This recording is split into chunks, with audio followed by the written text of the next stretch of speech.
Hello and welcome to Reality Check. Tonight, as the weather turns in Delhi, so is the punditry over the 2019 Lok Sabha elections.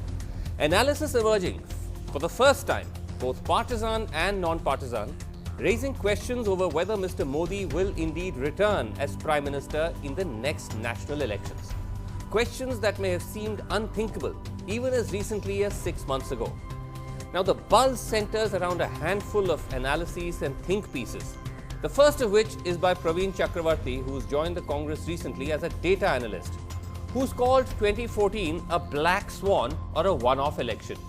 He says that's because the BJP won 90% of its seats in just 11 states that make up 60% of all seats in the Lok Sabha. So they kind of saturated those seats. Their victory rate in the remaining 40% was just 20%. So that's why he says 2019 will see a natural reversion to the norm, and that will see the BJP slipping below a majority and Mr. Modi losing out his chance to be Prime Minister again.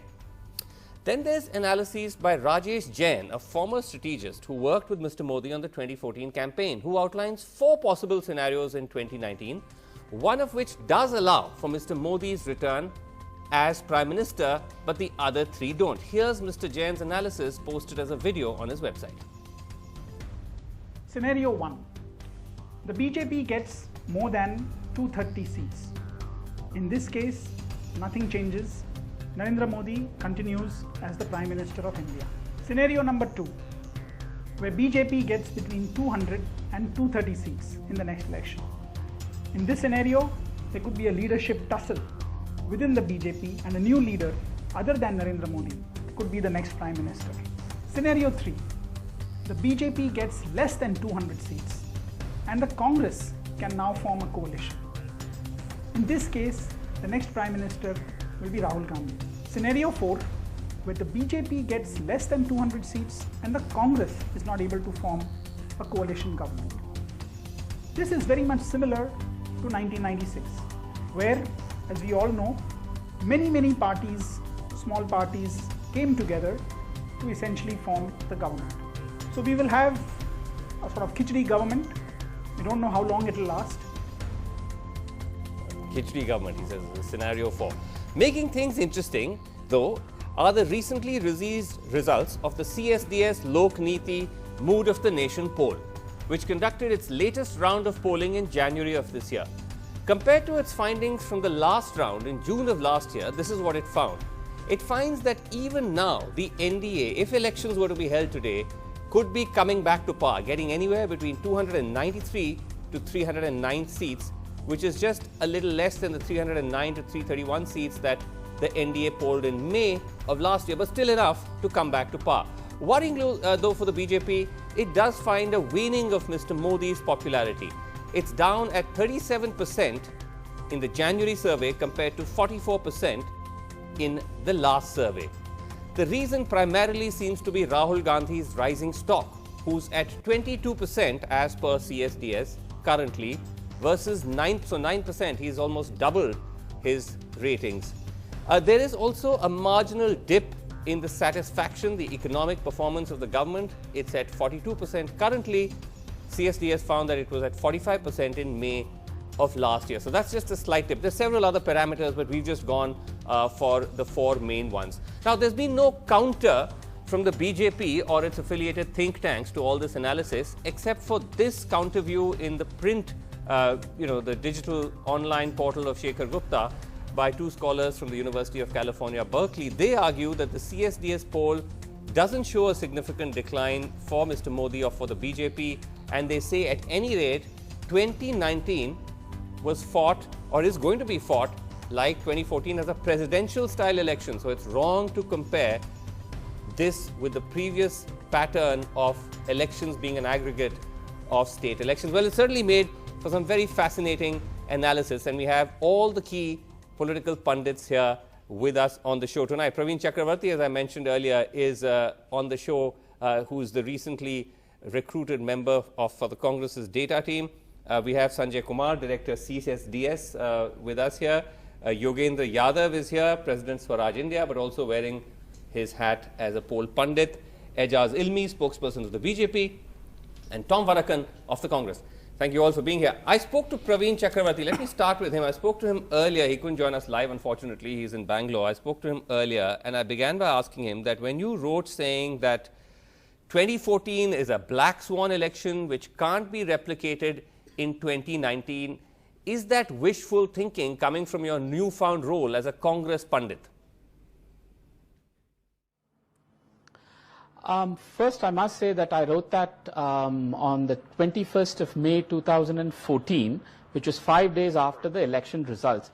So whatever my new incarnation may be, this analysis actually precedes my current incarnation. That's number one. Number two, what I mean by a black swan is, this notion of black swan was popularized by this mathematician Nassim Taleb. It is essentially used to denote a very rare event that's unrepeatable. Now, what was black swan about the 2014 election? The black swan about the 2014 election was not the fact that a party got a majority in the Lok Sabha. It was about how they got the majority. BJP got 282 seats. All right. So basically what you're saying is, we have that graphic up actually, that you're saying they won 90% of the seats in the 11 states that make up 60% of the seats. So it's a very concentrated kind of victory, a very rare sort of victory.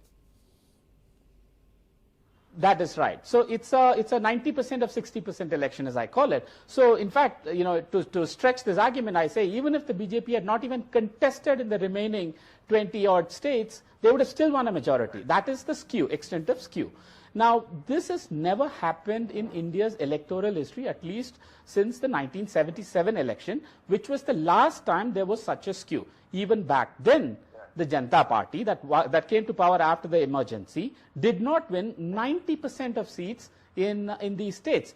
So the only way that this can be now, if you look at the 2019 election, then there are two choices, right? One is to say that this is not a black swan. You can keep repeating it. 90%, winning 90% of seats in these states is not a black swan. You can keep repeating it. Or you can say, yes, it is a black swan. Then 90% will come down. Then to offset, we have to pick up seats in the other states where the BJP won only 1/5. No, but why do you say, sorry, but Praveen, why do you believe that that's not going to be possible, that the BJP can offset by picking up seats in those other states? No, I'm not ruling out that possibility. There is empirical evidence. So the other states are what? West Bengal, Tamil Nadu, the two states of United Andhra Pradesh, which is Andhra Pradesh and Telangana, Kerala. All of these states are very, very large states. They've all had subsequent state elections since the 2014 Lok Sabha elections, and we've seen that the BJP has not really been able to make inroads. If anything, the BJP's performance in these states has been worse than their performance in the 2014.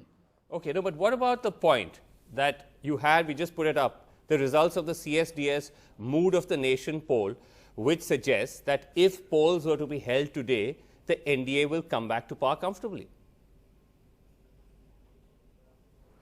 No, so let's look at it. I mean, I'm not going by survey data. I mean, the surveys, as we know, can fluctuate very widely, and we're still far away from the general elections. All I'm saying is there was such a skew in the 2014 elections. Either you believe you repeat that, or you believe that will come down and you pick up seats in other states.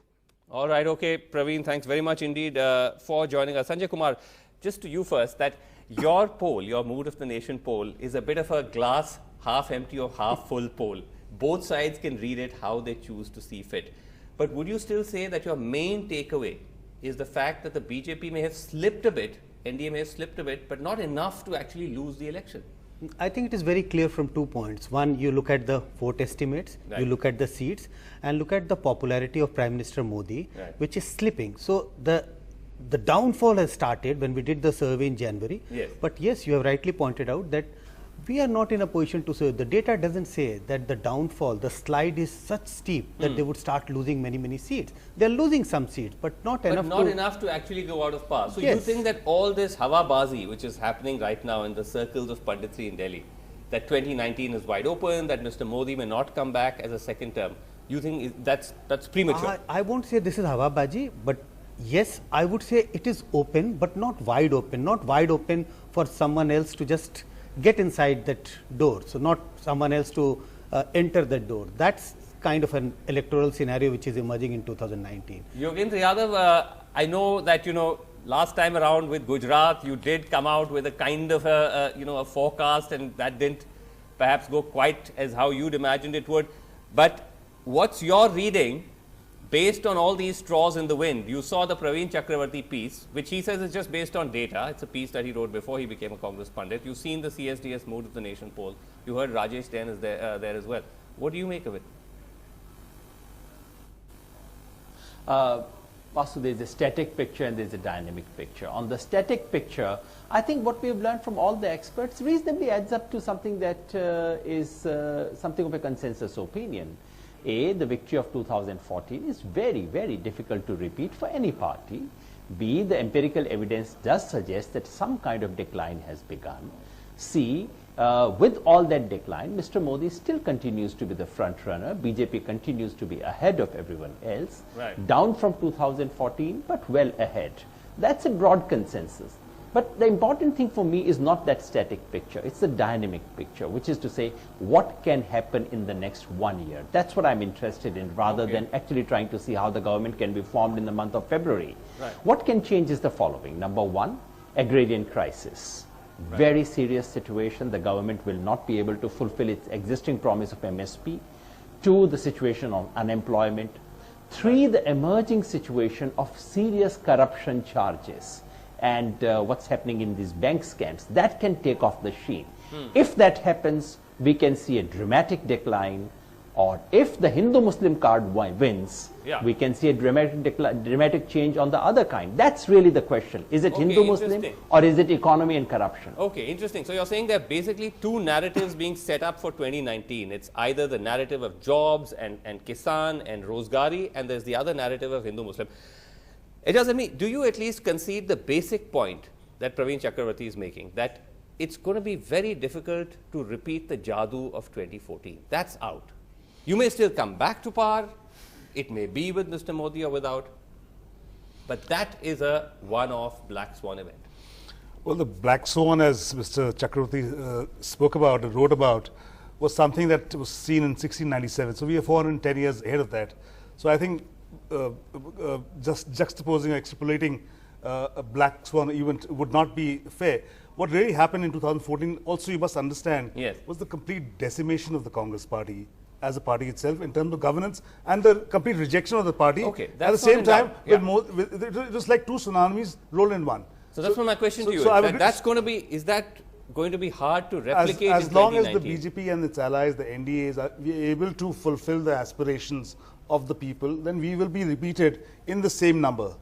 And the BJP takes its very elections very, very seriously. In the same number. But to his point, to Rajesh Jain's point, because listen, you can say Praveen Chakravarthy is Congress, but Rajesh Jain, who was still recently very much part of your team, to his point about the second scenario, where he says that if the BJP falls under 230, it'll be hard for Mr. Modi to come back as Prime Minister. You'll still have a BJP government, an NDA government, but with someone else as Prime Minister.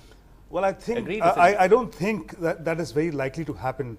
If the suppose what is not likely to happen? 230 or no? If 230 happens, if you're speculating right now, sitting in a show speculating. Just speculating. Yes. I think it's clear that Modi, Prime Minister Narendra Modi, is the tallest leader of the BJP. The BJP would still stand with the Prime Minister, and we expect our allies to also stand with us. Under 230, he says yes. 230 and plus is Modi back as PM. 230 and under, perhaps not. Agree? Well, disagree? You see, what is not mentioned is that they are allies in Tamil Nadu also. Both the Dravidian parties can't go with the UPA. There has to be a choice. So these things are very much in the open. You think it's fluid? You're at least conceding that if it's under 230, it could be fluid. In that scenario, yes, I could say that. Tom Vadakan, I mean, look, okay, consensus that perhaps repeating 2014 is going to be difficult for the BJP, but you know, as Sanjay Kumar is saying, that the momentum is still not with you yet. Are you worried about that? That at the end of the day, you may have a better chance than you did, let's say 6-7 months ago, but you're still nowhere near coming back. Well, that's a perception, but the reality check is today, Ilmi rightly said, if we are able to meet the aspirations, now I use that in quote, aspiration, if they had met, this would not have been the scenario. You gave a dream picture about 1 crore or 2 crore jobs. You destroyed jobs through the informal sector. Yeah. Jobs are at stake. Right. The agrarian crisis is staring at you. You have a situation. I was in Meghalaya. They talked about change and nobody wants a change there. They're scared. When you mean change, you mean a cultural. No, I'm just getting it's interesting you're bringing up the Northeast, because actually the general consensus is that that's an election or set of elections which the Congress has pretty much abandoned. You've given that up. Not really. In Tripura, for example, it's straight BJP versus. We were there. No, Jan, you won't be surprised if Congress comes to 4th position in Tripura.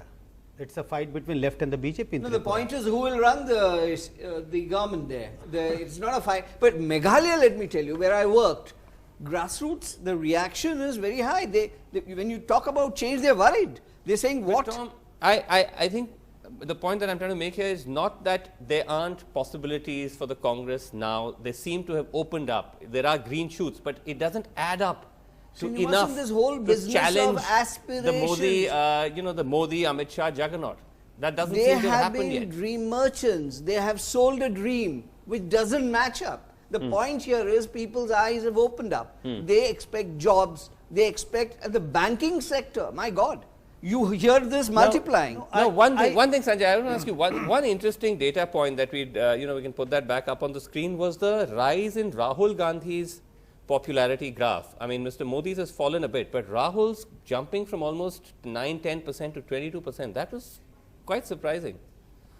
We have to also count for, now this is the time when Sonia Gandhi, now Rahul Gandhi has become the party president.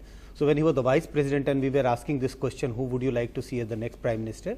So the opinions were divided in favor of Sonia Gandhi and Rahul Gandhi. Now the two figures have got merged together. Absolutely, yes. And that is what brings Rahul Gandhi's figure from 10% to 20%. Oh, I see. And I was just trying to. So it's actually he's also pulling in the Sonia, perhaps even the other Manmohan, that traction. Because you look at the decline of Prime Minister Modi's popularity is not that sharp. The decline is of 3 or 4%. And I just wanted to add one more thing about the kind of atmosphere what we are witnessing in the country. It is like the situation in Gujarat.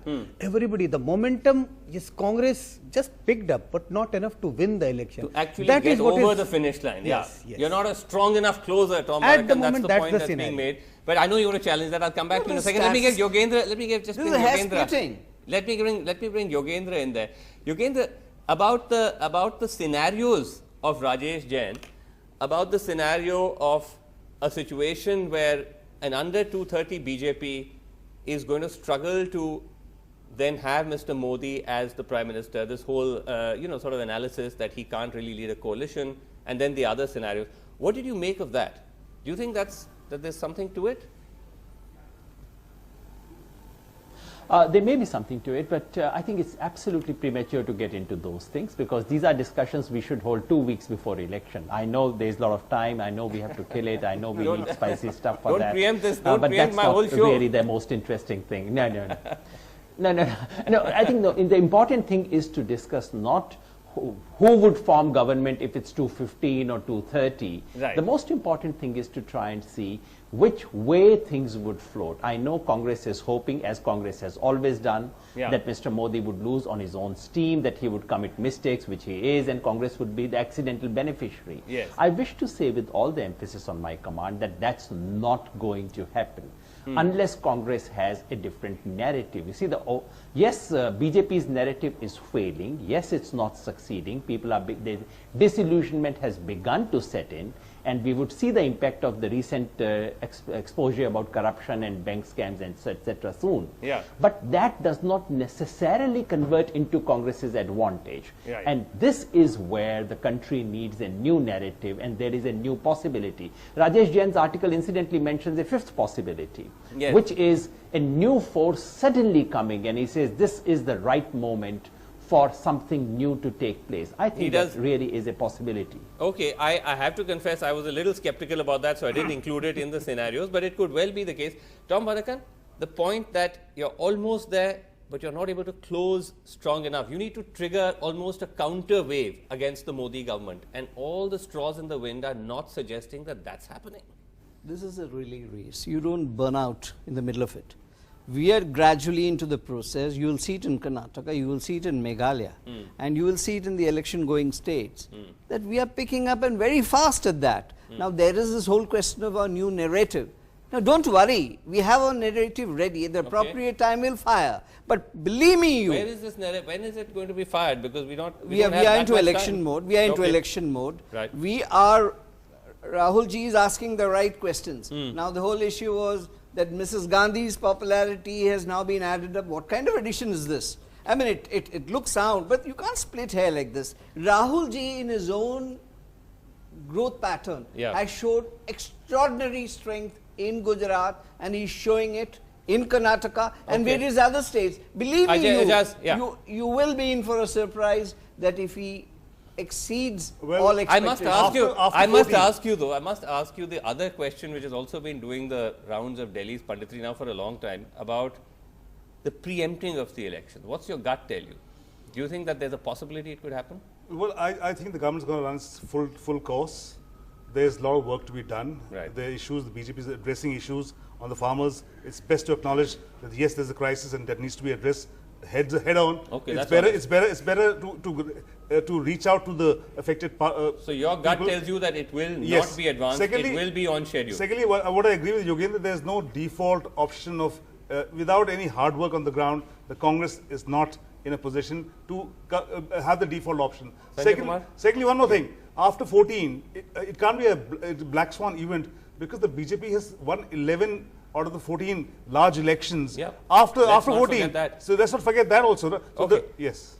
Sanjay Kumar, on the preempting of the election. I still believe that BJP might think of preponing the Lok Sabha election and hold the Lok Sabha election along with the 3 states which goes to poll. Why do you Madhya think Pradesh, Chhattisgarh and Rajasthan. Do you feel that the sort of conventional wisdom on this, that they are vulnerable in those states? Do you accept that? Yes, not only conventional wisdom. Our polls also suggest that they are a little vulnerable. And also they do. Okay. And also look at Chhattisgarh. BJP has managed to win the last 3 elections in Chhattisgarh just by a difference of 1% vote. Just 1% shift can actually result in Congress winning Chhattisgarh. Madhya Pradesh, I can see Congress coming up. Rajasthan, we see the anxiety. Early polls, on-time polls, very quickly. On-time polls, they won't risk it. They've studied it, they've got it, and I don't think they'll take a chance again. Yogendra, literally 10 seconds. Early polls or in the heat of May, we'll all have to be out there. I think Mr. Modi can see the writing on the wall and he would go for an early poll to cut his losses. Okay. Well, we seem to be divided almost 50-50 on that point. But thank you all so much for joining us. It's been fascinating. Thanks very much indeed. That's it on Reality Check. Thanks for watching. Good night.